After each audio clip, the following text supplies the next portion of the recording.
If you have been reading newspaper or you are active on social media or any other kind of news platform, you must have read about certain issues in the news.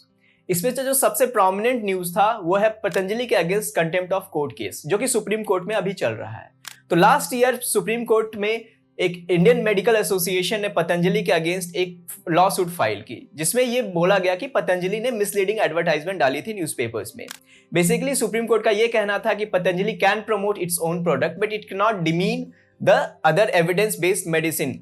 तो ये case उसके बाद क्या हुआ कि पतंजलि ने एक undertaking भी दिया कोर्ट में, but again according to court Patanjali ने वापस से इसे वायलेट किया using similar kind of advertisement, जिसके कारण अभी कंटेम्प्ट ऑफ कोर्ट चल रहा है। दूसरा जो केस था वो अभी न्यूज में था, इट इज रिगार्डिंग नेस्ले। तो नेस्ले का जो बेबी मिल्क फार्मूला है, सुप्रीम कोर्ट ने ये ऑब्जर्व किया कि जो शुगर कंटेंट है उस बेबी मिल्क फार्मूला में it is higher as compare to their product which is selling in the European markets. उसके अलावा एक और बहुत ही इंपॉर्टेंट न्यूज रहा कि इंडियन जो स्पाइसेस ब्रांड है उसे बैन कर दिया गया सिंगापुर और हांगकांग में, because they were found contaminated with a chemical called ethylene oxide. Ethylene oxide एक कार्सिनोजेनिक केमिकल है जो कि पेस्टिसाइड में यूज किया जाता है। तो ये पाया गया कुछ फेमस ब्रांड लाइक MDH और एवरेस्ट जैसे ब्रांड्स में पाया गया, जिसके कारण उन्हें बैन कर दिया गया। And there was one more news कि बॉर्नवीटा को रिसेंटली हेल्थ कैटेगरी से हटा दिया गया, हेल्थ ड्रिंक के कैटेगरी से हटा दिया गया due to its sugar content. तो ये जो चारों न्यूज है इनमें एक कॉमन चीज ये है कि ये सब फूड प्रोडक्ट, फूड रेगुलेशन से रिलेटेड है। ये सारे न्यूज देख करके ये चीज हमें पता चलती है कि इंडिया में फूड रेगुलेशन जो है it is not sufficient, it is not up to the mark. तो आज के वीडियो में हम डिस्कस करेंगे कि फूड रेगुलेशन से रिलेटेड क्या क्या चैलेंजेस है, क्या क्या इश्यूज हैं इंडिया में, और इसके बाद क्या क्या इनिशिएटिव्स लिए गए हैं और वे फॉरवर्ड क्या हो सकता है। So let us start. तो सबसे पहले अभी के अगर बात करें, अभी का मॉडर्न टाइम की अगर बात करें, एक अर्बन लाइफस्टाइल में हम देखते हैं कि प्रोसेस्ड फूड काफी ज्यादा यूज किया जा रहा है, काफी ज्यादा कंज्यूम किया जा रहा है। जो होम मेड फूड है it is no long it's not a luxury, it's like a luxury for most of us. तो हम प्रीफर करते हैं कि हम प्रोसेस्ड फूड, फास्ट फूड या जिसे जंक फूड भी कहते हैं, उसे हम ज्यादा से ज्यादा कंज्यूम कर रहे हैं because it's cheaper, it saves time. But ये जो प्रोसेस्ड फूड है इसके साथ कई सारी हेल्थ कॉम्प्लिकेशंस भी खड़ी हो सकती है, इसलिए जरूरी है कि इन प्रोसेस्ड फूड को अच्छे से रेगुलेट किया जाए। तो इंडिया में इन जो फूड प्रोडक्ट्स है इसको रेगुलेट करने के लिए इसे FMCG भी कहते हैं, फास्ट मूविंग कंज्यूमर गुड्स, ठीक है, जो पैकेज्ड फूड होते हैं, जो सस्ते होते हैं और जल्दी बिक जाते हैं।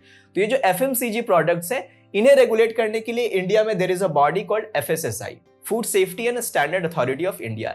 इसे बनाया गया था 2006 में। It is a statutory body और ministry of family and health welfare के अंदर इसे बनाया गया था, ठीक है। इसका जो हेडक्वार्टर है वो न्यू दिल्ली में है। इसके अलावा 4 और रीजनल हेडक्वार्टर्स हैं, जो कि 4 हमारे मेट्रोपॉलिटन जो सिटीज हैं, दिल्ली, मुंबई, कोलकाता और चेन्नई, वहां पे है। तो ये हमारा बनाया गया था FSSAI to regulate food safety in India, ठीक है। अब इसके अंदर ये एक फूड कमिश्नर को अपॉइंट किया जाएगा at the state level. States were mandated to appoint a food commissioner, और साथ ही फूड ऑफिसर, स्पेसिफिक एरिया के लिए फूड ऑफिसर भी हम अपॉइंट करेंगे। तो ये सारे इसके प्रोविजंस थे। फंक्शन क्या था FSSAI का फंक्शन क्या था? To lay down science based standard, ठीक है। तो जो भी स्टैंडर्ड्स होने चाहिए फूड प्रोडक्ट को बनाने के लिए, वो सारे स्टैंडर्ड्स जो है वो FSSAI ले डाउन करेगा। उसके बाद रेगुलेट, मैन्युफैक्चर, डिस्ट्रीब्यूट, सेल, इन सब को देखेगा, और साथ ही to facilitate food safety on all India level. तो ऑल दो हमारे पास एक रेगुलेटरी बॉडी है, FSSAI है जिसका नाम, बट अगर आप रिसेंट केसेस के बारे में अगर आप पढ़ेंगे या और भी इश्यूज के बारे में if you know about them, तो इससे एक बात क्लियर हो जाती है कि FSSAI जो है वो रेगुलेशन काम उतने अच्छे से अभी नहीं कर पा रहा है। इसलिए हमेशा ऐसे जो फूड सेफ्टी से रिलेटेड इश्यूज है वो जनरली कोर्ट रेज करती है, या फिर कोई सिविल सोसाइटी या थर्ड पार्टी जनरली रेज करती है, तब जाकर के ऐसी चीजें लाइमलाइट में आती है। तो हम समझते हैं कि फूड सेफ्टी जो रेगुलेटरी बॉडी है हमारे इंडिया में FSSAI, उसके साथ क्या क्या इश्यूज है। तो सबसे पहला जो मोस्ट प्रोमिनेंट इशू है वो है under staffed, under equipped and under funded, ठीक है।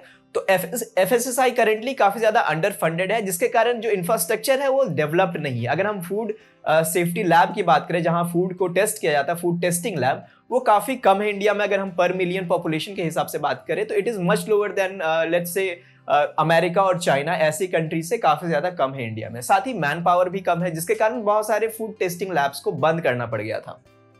The next issue is lack of coherent legislation.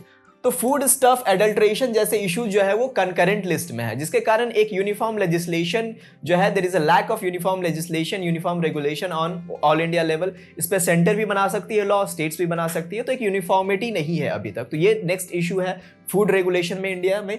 उसके बाद lacked uniformity in implementation and harmonisation with internationally accepted food standard. यहाँ पे एक टर्म आता है कॉडेक्स एलिमेंटेरियस कमीशन। ये बनाया गया था आपके 1960s में, बनाया गया था by WHO and FAO, world health organisation और FAO ने मिलकर बनाया था।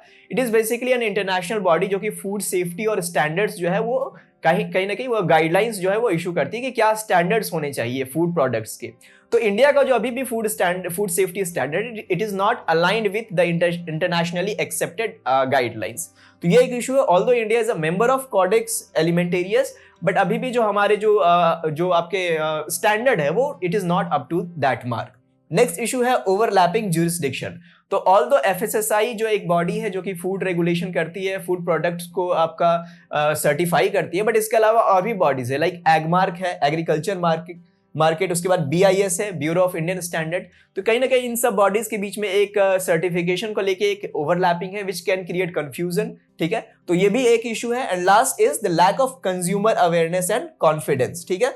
तो अभी एक सर्वे हुआ था बाय लोकल सर्कल सर्वे, अभी रिसेंटली ही ये सर्वे हुआ है, जिसमें कि 73% जो भी सैंपल स्पेस था सर्वे का, उसमें 73% जो लोग थे, they do not trust, they do not have any confidence in FSSAI regulations, ठीक है। तो FSSAI ऑल्दो लेबल्स देखने को मिल जाएंगे आपको फूड प्रोडक्ट्स पे, बट लोगों का कॉन्फिडेंस नहीं है कि it is safe to consume और not, it is good for their health और नॉट, ये कॉन्फिडेंस नहीं है लोगों में। तो जो अवेयरनेस है वो भी कम है और कॉन्फिडेंस भी कम है लोगों का रेगुलेटरी बॉडी में। अब हम समझते हैं कि इसके इम्प्लीकेशंस क्या हो सकते हैं। अगर हम फूड सेफ्टी को इग्नोर करेंगे, अच्छे से रेगुलेट नहीं होगा, तो इसके इम्प्लीकेशंस काफी ज्यादा है। सबसे पहला है rising cases of non communicable diseases in India. Non communicable disease like hypertension, diabetes, high cholesterol जैसी चीजें, तो ये काफी ज्यादा इंक्रीज हो सकती है। ये जनरली जो आपके हाई शुगर, हाई सॉल्ट वाले फूड होते हैं या सैचुरेटेड फैट्स जिसमें ज्यादा होते हैं, वैसे फूड प्रोडक्ट्स के कारण ये होते हैं। तो नॉन कम्युनिकेबल डिजीज का बर्डन काफी ज्यादा बढ़ सकता है इंडिया में। नेक्स्ट, फूड बॉर्न डिजीज जो होता है, जो कि मोस्टली पैथोजन के कारण होता है, चाहे वो बैक्टीरिया हो या वायरस हो या फिर केमिकल के कारण, जैसा अभी हमने देखा कि एथिलीन ऑक्साइड पाया गया हमारे स्पाइसेस में, और काफी सारा इससे हार्मफुल बैक्टीरिया जो है वो डायरिया, कॉलेरा जैसी जो डिजीज है उसके कारण हो सकता है। खासकर बच्चों को काफी ज्यादा इंपैक्ट पड़ता है। बैक्टीरिया जैसे कि ई कॉली काफी एक हार्मफुल बैक्टीरिया है। There is salmonella, hepatitis A आपने सुना होगा, इट इज अ वायरस। तो ये सारे जो फूड बॉर्न डिजीज है ये भी हो सकता है due to lack of regulation. Next है, it can hurt our export and economic growth. तो इंडिया से काफी ज्यादा फूड प्रोडक्ट्स जो है बाहर भी एक्सपोर्ट होते हैं, तो अगर हमारी सेफ्टी या regulation is not up to the mark, it can hurt our export. जैसे अभी रिसेंटली लास्ट ईयर अमेरिका में हमारे जो स्पाइसेस जो इंडिया से एक्सपोर्ट हो रहे थे, उसमें the America flagged those spices because they found Salmonella inside them, ठीक है। तो इसलिए उन्होंने रोक दिया था। तो ऐसे इंसिडेंट से क्या होता है, अभी रिसेंटली हांगकांग और सिंगापुर वाला जो इंसिडेंट हुआ, तो ऐसे इंसिडेंट से जो हमारे एक्सपोर्ट है फूड आपके प्रोडक्ट्स का, उससे हर्ट हो सकता है, ओवरऑल इकोनॉमिक ग्रोथ हैम्पर हो सकता है। तो हमने देखा कि इश्यूज क्या क्या है, इंप्लीकेशंस क्या क्या है। अब हम देखते हैं कि वे फॉरवर्ड क्या होना चाहिए या गवर्नमेंट ने क्या क्या इनिशिएटिव्स लिया है इसको टैकल करने के लिए। तो सबसे पहला क्या करना चाहिए, strengthening end of food testing infrastructure. तो हमने देखा कि फूड टेस्टिंग लैब्स जो है वो काफी कम है हमारे इंडिया में, पॉपुलेशन के अगर बेसिस पे बात करें तो काफी कम है। तो हमें इस पे और ज्यादा इन्वेस्ट करना है, फूड टेस्टिंग लैबोरेटरीज को और ज्यादा एक्सपैंड करना है। देश के हर कॉर्नर में, एटलीस्ट हर एरिया में देश में होना चाहिए फूड टेस्टिंग लैबोरेटरी। और इसके लिए अभी FSSAI ने it is planning to set up 34 microbiology lab across the country. तो इसके ऊपर FSSAI is currently working. Next है, encourage private sector participation in setting up and maintenance of laboratories, ठीक है। तो अब सिंस इंडिया काफी बड़ा है, पॉपुलेशन काफी ज्यादा है, तो एक बॉडी अकेला जो है उसे रेगुलेट करना काफी ज्यादा मुश्किल हो सकता है, बिकॉज फूड जो है आपके प्रोसेस्ड फूड या जो भी स्ट्रीट फूड वगैरह को रेगुलेशन करना काफी डिफिकल्ट हो सकता है इंडिया जैसी कंट्री में। तो हम इससे प्राइवेट सेक्टर के साथ कोलैबोरेट करके, स्टेट लेवल के साथ, स्टेट गवर्नमेंट के साथ कोलैबोरेट करके हम जो है लेबोरेटरीज सेटअप कर सकते हैं और उससे फिर जो फूड सेफ्टी है उसे हम इम्पोज कर सकते हैं अलग अलग जगह में। नेक्स्ट है alignment and harmonisation with international guidelines.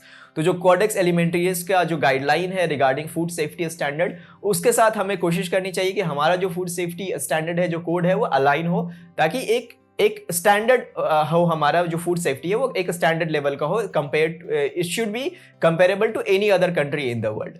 Next है doing away with multiple certification. तो हमने देखा कि सर्टिफिकेशन का प्रॉब्लम है, BIS बॉडी है, एगमार्क बॉडी है, तो सब सर्टिफाई करती हैं, तो इससे कंफ्यूजन क्रिएट हो सकता है। और इसी के रिगार्डिंग रिसेंटली FSSAI ने it has launched one nation one commodity one regulator.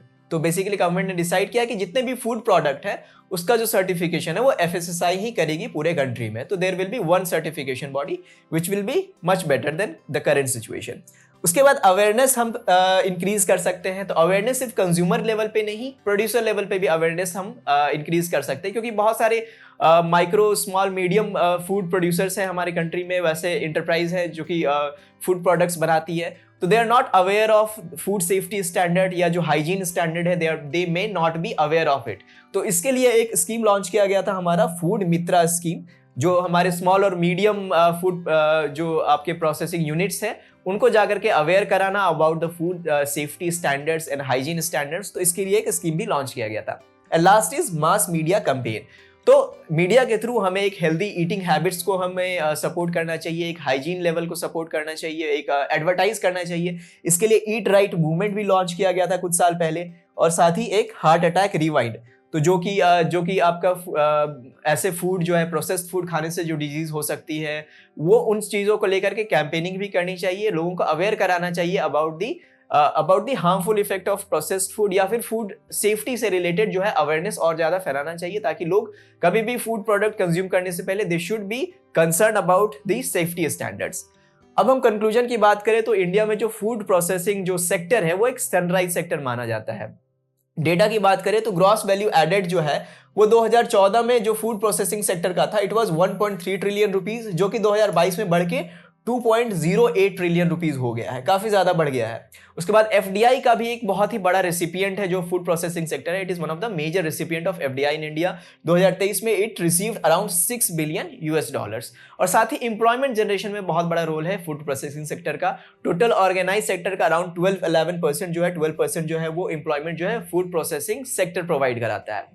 और साथ ही अगर हम इंडिया में बात करें तो फूड प्रोडक्शन काफी ज्यादा बढ़ा है रिसेंट ईयर्स में और बढ़ता जा रहा है, चाहे हम क्रॉप्स की बात करें, वेजिटेबल की बात करें तो या फ्रूट्स की बात करें, तो ये सब जो है बात आगे चल करके फूड प्रोसेसिंग में रॉ मटेरियल का काम करेगी। तो इसलिए जरूरी है कि फूड स्टैंडर्ड जो है वो एक हाई लेवल का होना चाहिए, एक हमारा रॉबस्ट फूड सेफ्टी स्टैंडर्ड होना चाहिए इंडिया में। ये ना ही सिर्फ हमारे सिटीजन के हेल्थ के लिए अच्छा है, साथ ही हमारे इकोनॉमिक ग्रोथ और एक्सपोर्ट्स के लिए भी अच्छा है। तो ये हमने आज देखा कि फूड रेगुलेशन से रिलेटेड क्या क्या इश्यूज है इंडिया में और क्या क्या इनिशिएटिव्स लिए गए हैं, वे फॉरवर्ड क्या होना चाहिए। ऐसे ही और भी इश्यूज को हम कवर करेंगे। Thank you for watching.